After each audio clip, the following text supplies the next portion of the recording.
Good Gabs, sponsored by Skillskin, a nonprofit organization empowering individuals with disabilities through employment.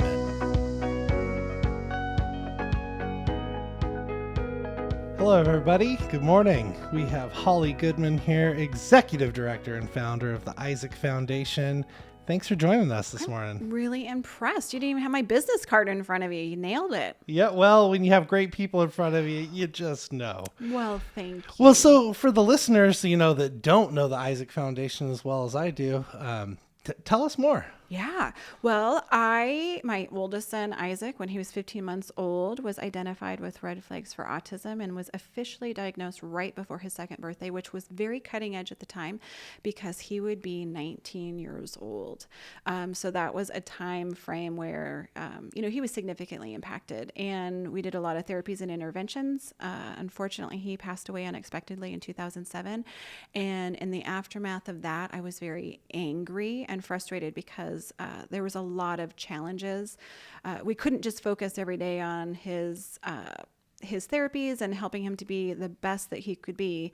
We had to just so many obstacles. And in the aftermath, when he passed, I just thought, if I'm not going to have my son, the least I can do is try and improve some of these obstacles. And so I started the Isaac Foundation just actually 4 months after he passed away. And for the first 8 years, we provided therapy grants because insurance was limiting and excluding services to children once they got diagnosed with autism. So every single year, we gave out therapy and intervention grants for families who had children that needed interventions, but insurance wouldn't cover it.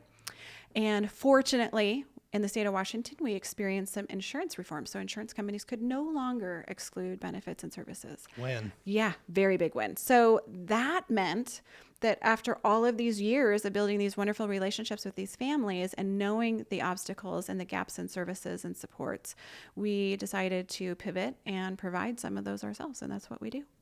Well, Spokane is lucky to have the foundation. Well, thank you. Thank you very much.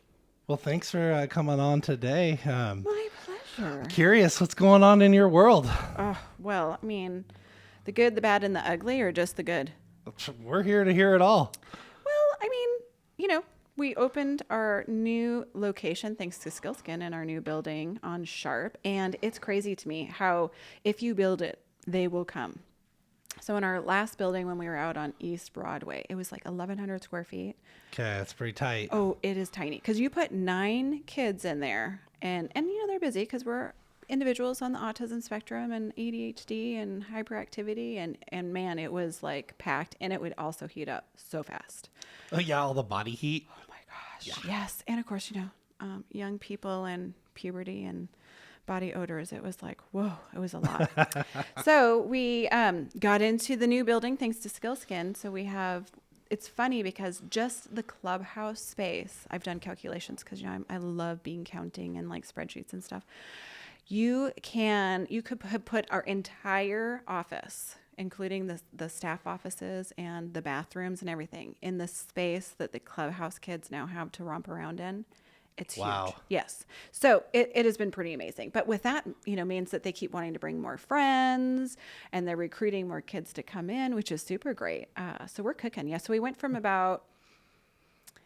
working with about 100, I think we figured 150 families a month in our last building to touching and working with 1,000 individuals a month in the new building. So it's just, like I said, it's just kind of mind blowing how quick. Bigger space. Yeah. And we can do things simultaneously now. So, it's been great, but with all things, there's, we're still dealing with the same struggles that we have been struggling with for decades. So, building definitely helps in some capacities, creating that connections and opportunities to engage and create meaningful relationships and parent support and education. But, some of the bigger systems are still not correcting themselves like we had hoped. No doubt. Well, hopefully time and energy and focus can correct some of this. But you know how it is that time, energy, and focus. But there also has to be the activation energy to make the shift. Do you know what I mean? Yeah. So like the initiative, so I'm on a panel tomorrow with Spokane Public Schools. maybe I don't know if I should say that loudly or not, but so it's a parent panel because it's Professional Development Day. So they're asking a group of parents to come and answer questions about, as a parent of special needs students in Spokane Public Schools, what things are working, what do you wish that people have not said to you, and how do we feel about certain things? And one of the things that keeps coming up is that we're really pushing towards inclusion, which I love that. And I had been fighting for that for a long time. But how it's rolling out is not what a parent would have hoped for. You know what I mean? And I think even for the students, because it's great. We have full inclusion schools where there's no segregation of special education and general education. But that's not inclusion. That's integration, right? Good distinction. Yes. So, and they're saying, well, how can we build better inclusion? And I have to be honest with you, it's not better preparing our kids with disabilities or asking the special ed teachers to do different or to get more paras. That's not the answer. The answer is that we need to be doing better learning for our gen ed students and our gen ed teachers. And it needs to start in kindergarten. So there's literally, they know nothing else but what full inclusion looks like, starting at kindergarten. Natural supports of their peers. Yep. We help, when one succeeds, we all succeed. When we all, you know what I mean? So there has to be that mindset of just, how do we improve the process? Spend time working with the gen ed students about what an inclusion model looks like and start doing it in kindergarten. So it's just every facet of who they are. Well, you're describing the hard work in my mind, because it's one thing just to, this is the way it'll be and set the rules and the boundaries, but to actually do the work, it's tough. Oh, it is. It is. But the look on some of these people's faces when I said this was just preemptively because they were telling us what the questions were going to be. And I was just like, I don't know if I should answer some of these questions. It was kind of the epiphany of what really needs to happen. Well, what you're describing is, changing a culture, right? Mm-hmm. And why not start with the kids, right? But we've changed the culture in so many different ways. Like, think about when you were young and just like the LGBTQ plus community, right? It's so different now, which I love everything about that. Even when you talk about segregation when it comes to race, totally different when we're talking about what our life looks like now versus when like your grandparents were young. So it happens over time. Well, even when I was, a little here in Spokane, I went to Franklin Elementary, but I didn't get any exposure to people living with disabilities until I was in this program called Tessera. They shipped us up to Bryant. Don't tell anybody. Oh my gosh, you were in the gifted program, huh? No, just kidding. Well, that's how I ended up learning, was at Bryant, because that is where everyone was. Yes. And so then that exposed me to, a whole new world. Yeah. And, I think it was very effective as far as like being able to like help me understand, hey, there's a big wide world, lots of different people. It's not scary. It's not. Okay. So with that being said, I'm probably older than you. I'm 46. So I'm probably not by much. Okay. Well, the gray hair probably, makes it look like it's much worse. But when I was a kid, I lived with my grandmother out in the valley for a year, and best year of my life. And I lived right across the street from the elementary school that I ended up attending, which was Broadway Elementary. So this would have been in the 70s. Okay.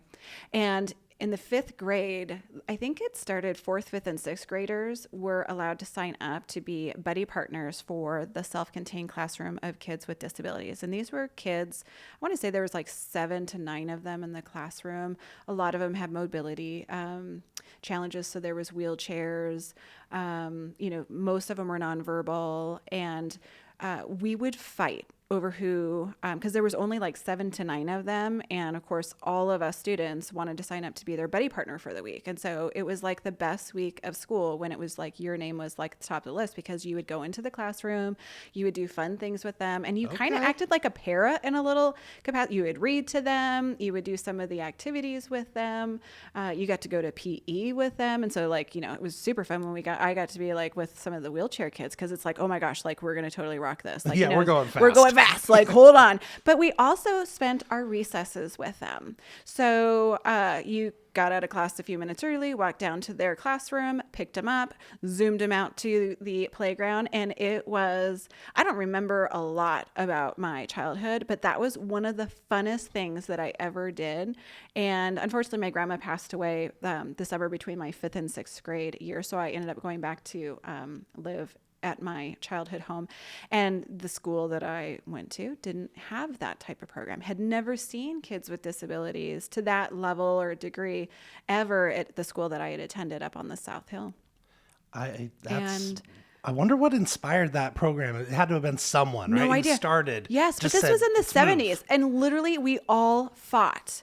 And we would rotate each time. So if I was with, David, then the next time I was with like Joseph. You know what I mean? So I got to work with the variety of them. And again, some were ambulatory, some were not. But again, it was such a rewarding and fun experience. And I just think to myself, like, that is inclusion. Again, the kids in 4th, 5th, and 6th, it was like, yes, I am old enough now to do this. And it was very meaningful.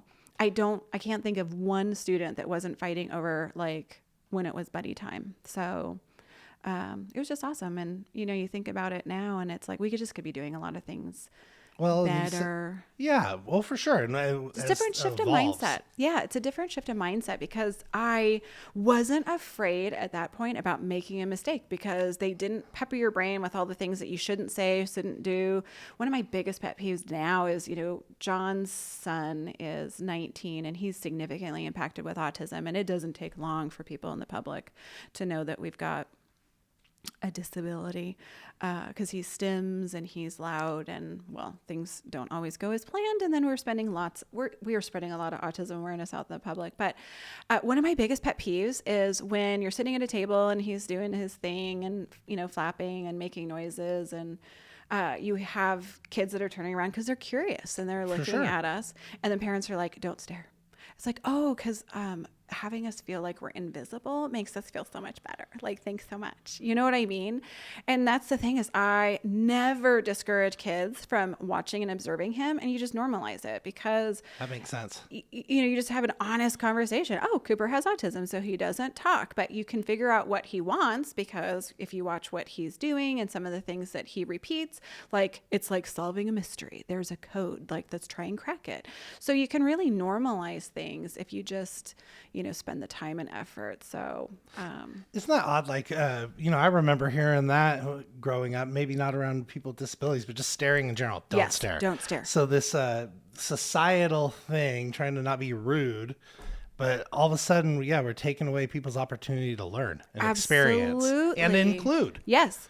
And also just, I think as you get older, you're so worried and paranoid about making a mistake and making, so there's, like, oh, what's the etiquette or what's, the protocol. Well, again, I would much rather someone especially with children, if we start little when they're younger, I think you just normalize it a lot easier. They're very curious and they're going to ask questions and you can clarify things and say, well, this is good, but here's what's better. Doing it without shame or like, oh, this was wrong. Although I'm not going to lie, in our autism community, I get really annoyed with some of the jargon about, language and, unfortunately, there's a lot of rigidity in our autism community. And as a parent, as a professional, I've never felt more persecuted about labels, language, symbols than from people in my own autism community. It's just actually pretty terrible. But why is that? Well, I mean, think about what autism is. We're a bunch of, we are a group of people that oftentimes are rigid in their thinking and their likes and dislikes. And also it's very difficult for some people on the autism spectrum to see things from another person's perspective. Because that takes a different mindset. I mean, empathy is there, but it really has to be practiced. And what does that look like and all the things. So I think it's really, when you're talking about self-advocates, you fall into the, well, this is the way it is for me, so therefore it must be that for all people, as opposed to seeing that, for some this works, for others that doesn't work. And so that's where those that have the blessing of language and can communicate and articulate and advocate, that's so great. But someone has to also advocate for those that don't have a voice, which is where parents come in, and Sure. again, individuals like you at Skillskin. It's not a one size fits all. Like in the LGBTQ plus community, love that community in the sense that it's like, look at that LGBTQ plus, and actually I don't even have it accurate anymore, because it evolves and changes depending on pronouns and language that feels good to the individual. Yeah. A big umbrella. A big umbrella. So everybody can pick. That can evolve. Yes. Right. But, in our autism community, we don't have that same empathy and compassion to other people's preferences when it comes to language that feels good to them. It's that, people first language is offensive to some because they want identity first language, Right. which is great for some. But for my son, Caleb, he does not like being referred to as an autistic. He doesn't. He's Caleb, first and foremost. Actually, early on, it was because he thought people thought his name was autistic. Oh. So then he was like, no, I'm not autistic. I'm I'm Caleb. Caleb. I'm Caleb. No, my name is Caleb. And I thought it was this real profound, statement of, oh my gosh, like, look, he's like, Look at this awareness. and how profound is this? And it's like, no, like he was actually confused thinking people thought he was autistic. So, but it has evolved. And he says, well, sometimes I don't care to share with people that I have autism, and you respect that. So the identity first language doesn't really work for him because he decides when and how he wants to share who he is and things of that nature. And then symbols are also very controversial. Some people loathe and despise the puzzle piece. People hate the color blue. And it's just, if I shared all of the email messages I get on a monthly basis, especially in the month of April, which is Autism Awareness Month, some people are even very disagreeable about the word awareness. Really? Oh my goodness. I can't even win when it comes to awareness. And also, people get very upset about the word acceptance because, well, I'm not going to accept blah, blah, blah, blah, blah. So it's just very polarizing. And Sounds like it. Yeah. Judgmentalness is alive and well across but in all our communities. own community, Jeez. So our mission statement is, so I'm with the Isaac Foundation, and our mission statement is empowering those touched by autism one connection at a time. We're really big in connection, and for each person that looks very different. Because connection builds community. It builds, just a feeling of belonging. But what's interesting about it is it's not empowering that offends people. Right. It's not the connection that offends people. It's the word touched by autism. And when we have these conversations, it's like, well, what's so offensive about the word touch? Well, for some, they feel that we're minimizing their experience as whether it be a self-advocate or a parent because, they're impacted. But for others, they feel like, well, impacted is a very strong and heavy word. And while, yes, I have autism, like it's who I am, it's part of my identity, and impacted kind of feels like it's negative. So, and you also have to think of the broader context, like parents are touched by autism. Absolutely. They don't have autism, but they're touched by it. Grandparents are touched by autism. Teachers are touched by autism. Employers are touched by autism. And we serve such a huge group of people, and we're building those connections in all of those sectors. First responders are touched by autism, that it feels like a word that's more all encompassing. And yet I took on some hailfire on social media because of the word touched. And, we ended up agreeing to disagree, and I'm never going to change their mind, and they're not going to change my mind. And I'm not changing my mission statement anytime soon. It's pretty inclusive. I mean, so we're just going to agree to disagree. And we left it in a positive note, but still there is so much debate and feelings around what language we choose. And so then when we talk about that, how can we then get ourselves activated in one direction to be advocating for bigger change when we can't even in our own community come up with safe language, or agree to accept everybody for their preferences? Right. How are we, so it's a little bit hard. Well, yeah, you start building those walls up, and then the fear comes in. You touched on earlier about, the fear of saying something wrong. I Yes. was for sure in that boat. When I came to Skillskin, I really didn't know about the disability community all that much. I was totally in fear. I was like, I am going to screw this up.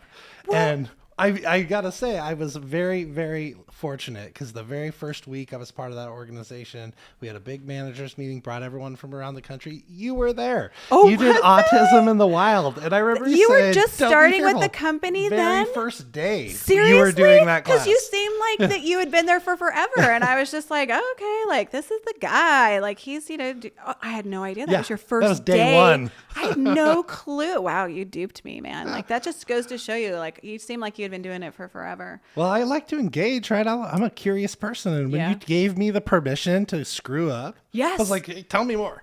That's just it. But here's the thing. Why throw stones at people that are actually trying? Because all you're going to do is you're going to then have people, it's more of a stigma. It's like, ooh, hey, I don't want to mess up. And like, oh boy, the last time that happened, here's what happened. Here's a funny story. Not funny story is that when we were, we do a lot of traveling and training first responder teams. I mean, statewide, other states, but we were in Vancouver, Washington, training their Clark County search and rescue team. And it's actually one of the most diverse and very cool. It's a very big search and rescue team, but very diversified in how the different subsets of types of teams that they have that do different searching. So it was very cool. We had to take Cooper, who's 19, like I said, significantly impacted. And since COVID, his behaviors have gotten to the point where, there's very few people that can care for him because of his, when he has a meltdown, it's pretty ugly. And he's, 265 pounds and almost 6 foot. So we took my daughter, who's 12, and we took Cooper and we stayed the night in Vancouver. Best night ever. We stayed in a hotel with a bunch of high school soccer players, and the hotel was like apologizing. This doesn't sound great. The hotel was apologizing when we got there because it was crazy town. It was the best night. It was so awesome because we were not going to be the loudest people there. So it didn't matter if he had a major meltdown, because I went in there and I was like, here's us, thank you for the room, but can you just like let your staff know that if they get complaints, we have a son with a disability, and we'll de-escalate this as best we can, but sometimes things happen, but if you could just kind of do some interference for us or put us someplace where we're not around anyone. And they were like, well, that's not going to happen because it's like a traveling soccer team. And I was just like, yes. Yeah. Best day ever. But so that was a great experience because, he had a little bit of some problems. But the next day we did the training for 4 hours. My daughter walked around the campus with him, and there was some great search and rescue team members there that was just kind of like shadowing and just observing, giving him snacks every now and again, and, supporting us because he had to come along because we just didn't trust anybody to be able to take care of him overnight while we were gone. So we decided we are going to celebrate by eating lunch at Red Robin because he loves Red Robin. It's a loud place, so if he's loud, it's not going to matter. Very family friendly, loves the food. Well, everything was fine until it wasn't fine. And normally I can tell like there's precursors to him before Hulk shows up. And it was just none of those warning signs were there. He just stood up and just imagine Hulk loose in a Red Robin. And that was our scenario. So John is physically shoving Cooper towards the door and trying to get him out the door while he's trying to charge back in because keep in mind, he wants his hamburger. Of course. Yeah. Anyway, so it was horrible. My daughter then goes into damage control mode. So she's going table to table. Oh, I'm so sorry. My brother has a disability. We're so sorry to disrupt your lunch. My brother has a disability. I mean, goes into execution mode, gets the bill, grabs my phone, pays for it. I mean, she's doing all the things. And these very kind people, now this is 2022. This was just a few weeks ago. They wanted to help us and they said, can we pray for you? And I was like, yeah, that's great. Put us on a prayer chain. So wonderful. Appreciate it so much. That's not what they meant. What they meant was they wanted to pray with our family, which was very difficult because I needed to get outside because I now can't see what's happening. For all I know, the police are there. Maybe he's run. Now he's loose in a neighborhood. So I'm like, if I got to get outside. Thank you so much. And they said, oh, we'll help carry your things out. Well, they came outside, prayed with my husband, which was very nice of them to do. And then they came around to the side where he had gotten him in the car and he was still flailing around. We couldn't get in the car with him because it wasn't safe. And then they started praying for Cooper, but this is how it sounded. In the name of Jesus Christ, Satan, leave this body, and la la la la la la, which was great because my daughter came out of the restaurant and she sits on the curb and she starts crying because, it was like she got out of there, she went into action mode, she got out there, sat on the curb, started sobbing. And then, of course, this happens and she's observing it. And then she's like bursting out laughing because in 2022, these people think that this is a possession of Satan. And you know what? So many things were so funny about that and awesome about that and horrible about it all in the same time. And my husband was super calm. And I was just like, because my fear was like, oh my gosh, my husband might assault these people. But he was super calm. And it was just like, yeah, cool. And wow. I know. And so he calms down and we're like, hey, thanks so much. We jump in the car and we like take off just to get a few blocks away. Because it's just always better to get, just in case, somebody decides to call the police, not understanding what they're saying. Clearly they think Satan's possessed this body.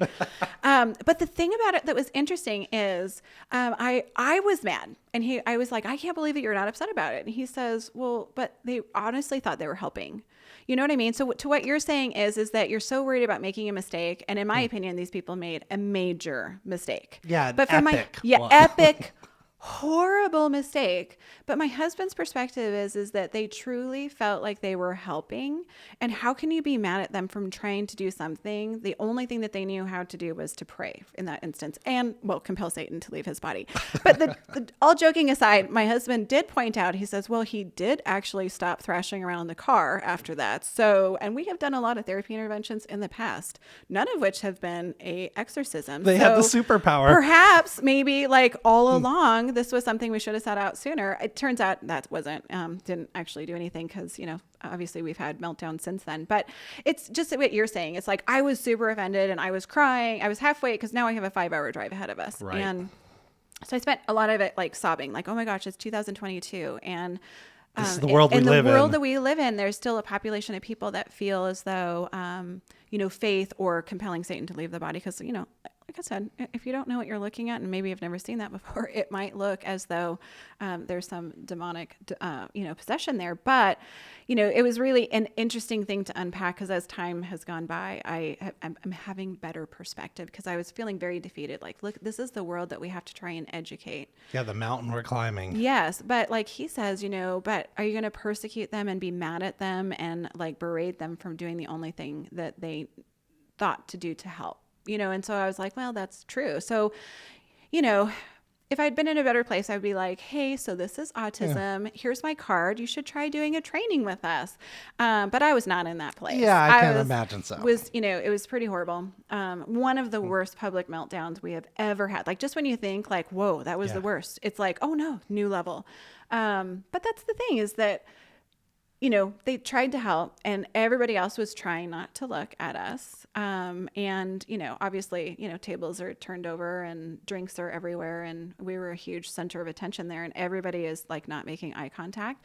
And those two people were the only two people in an entire restaurant that did something in an attempt to help. Right. Wasn't the right option. So, again, it's that, if you then persecute people and berate them for trying to help, then you're not going to have any opportunity for education and helping people to do better. But I didn't get there for a while there. Well, I can see why you married your husband. That's a lot of grace. He's a pretty hothead a lot of the times. Like he is, 0 to 60 and, I'm not saying he doesn't use his fists from time to time, but that's why it's like it shut me up because he was so calm. If he would have gotten agitated, I would have been like, yeah, we're going to be mad about this. But he was so calm and yeah, so it's a good thing he's the yin to my yang because we get out of these situations. But the awesome thing about it was, we've experienced all sorts of, unique situations in our family having 2 boys with autism.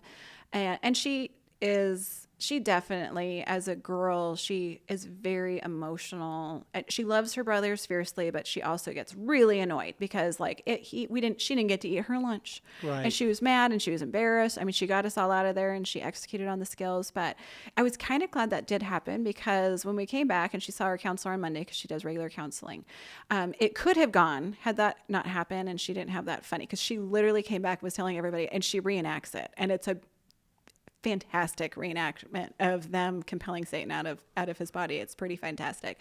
And she's just laughing because that was like one of the best things like she has seen in a long time, and it's super funny. Went to school, told her teachers about it, and I'm sure they're like, oh my gosh, like this is so horrible. But then, they don't know whether they should laugh or so. And when she went to the counselor, it wasn't I hate my life and these, it's so hard. I hate having brothers with autism. She was like saying, oh my gosh, and these idiots think that was the call. And so there was a different way of exposing people to, what's happening. I know from an employer's perspective too, it's like it happens. Ugh. We see it, from time to time, in our operations. And it's like, how do you deal with that? Well, you get trained, you learn, have some grace. It's grace, and people are going to mess it up. And my only regret is that, there's no opportunity to reconnect with these people and say, hey, that was so nice what you did for us, but here's how you could pray for us, put us on a prayer chain. But here's a better way you can help us is, not making a public.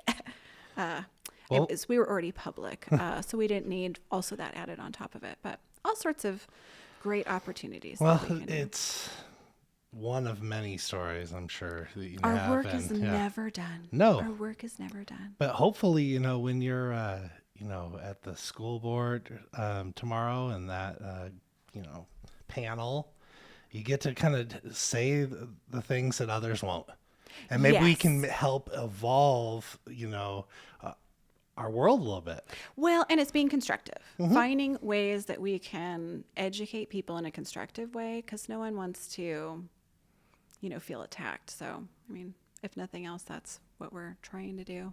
Well, the work that you're doing, the work that the Isaac Foundation is doing, it's incredible. I'm so glad that you're here today. I'm wondering, our listeners, we love hearing about what's happening in the world, the good work that's going on. Is there anything you'd like to share with our listeners that's on your mind right now? I don't think so. There's so many things on my mind, Steve. How would I just dial in on one? That's why, How about some words of advice when they see a meltdown? Oh, usually if you see a meltdown, I think the nicest thing that you can do is you just stand next to that family and say, what can I do to support you right now? And if someone says nothing and it's like, well, let me just stand here and run some interference for you. Because sometimes I can't really honestly tell you what you could do to help me. But if you stood there and just offered some interference, that would be amazing. So sage words. Yeah. You heard it right here. Oh, so many. See, now you're putting me on the spot. I have a lot of great one-liners and now I'm just like, none of them are coming to mind. It was very good. Thank you. Holly, thanks for being here today. We really appreciate you. Thanks for having me. The opportunity to come and share my gift of gab, doesn't get any better. Whoop, whoop. Here we are. Thanks.